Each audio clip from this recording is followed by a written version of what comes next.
This clip is brought to you by SaveWithConrad.com.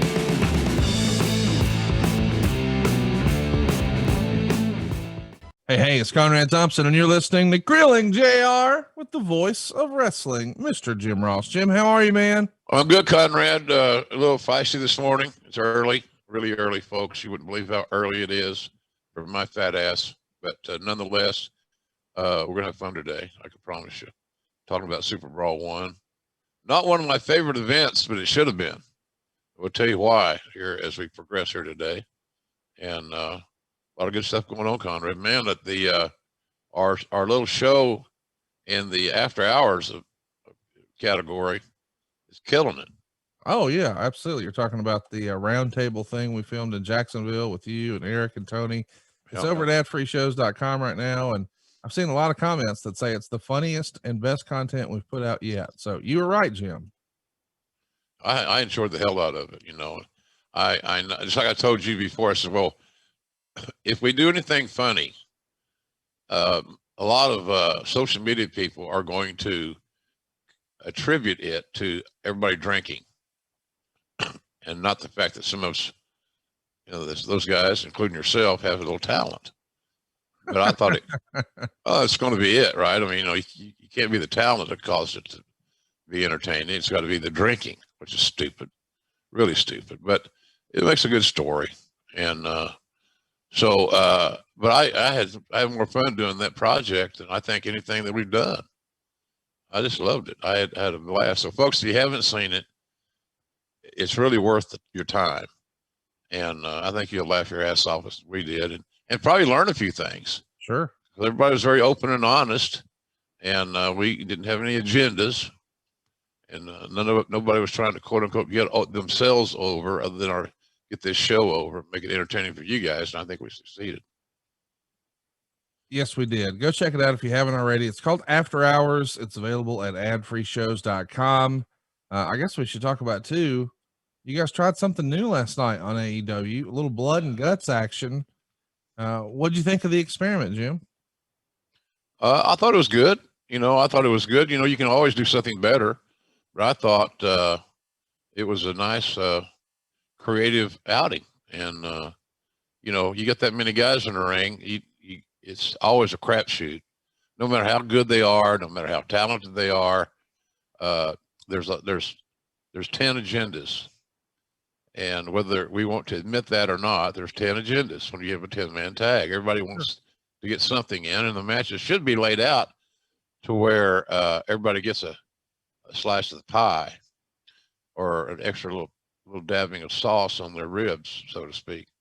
But I thought we've had some good creative. You know, Tony Khan's done a nice job of keeping these stories dotted together, and you know, we're having more production meetings with the group, which has really been helpful.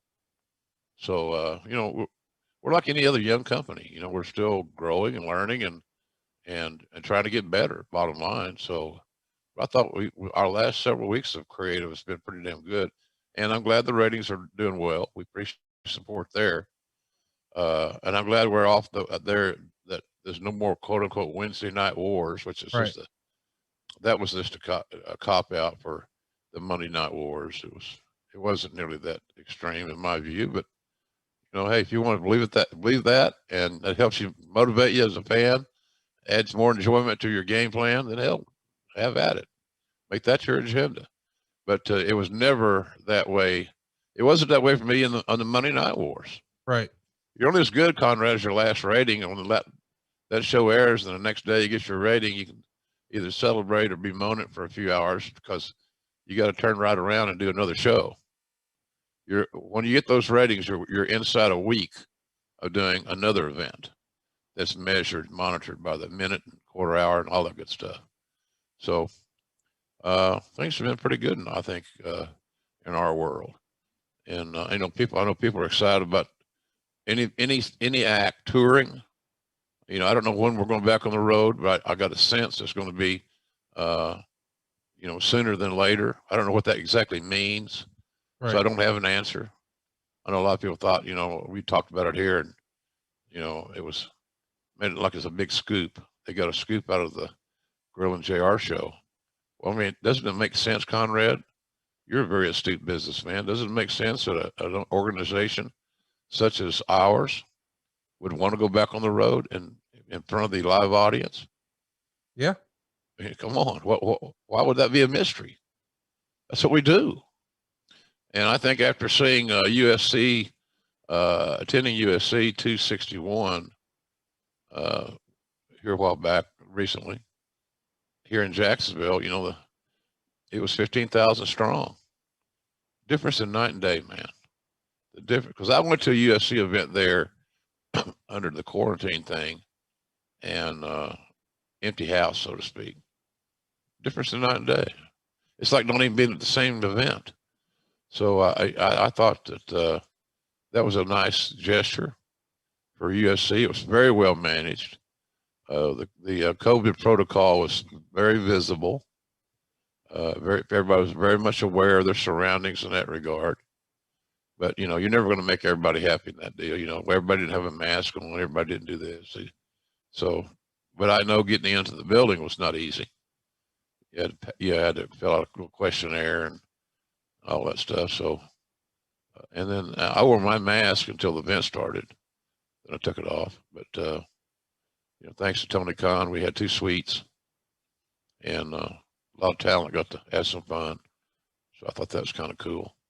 It's well attended by our group. So it was good. It was good. It's been good. But I think, pardon me, going back on the road is a no-brainer for a wrestling company. When it happens and when the trigger's pulled, I don't know. So I don't have a scoop. But you guys, as many of you do, can just make shit up and use that for clickbait. And then you can say, oh, we were only kidding. Because I don't have the answer. You have the answer, Conrad? You know a lot of stuff. Hey, it's Conrad Thompson. Thanks for checking out the podcast here on YouTube.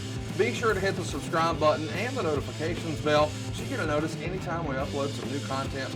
And go save yourself some money right now. If you're in a 30-year loan or you have credit card debt, it's not a matter of if I can save you money. It's a matter of how much. Find out right now for free at SaveWithConrad.com.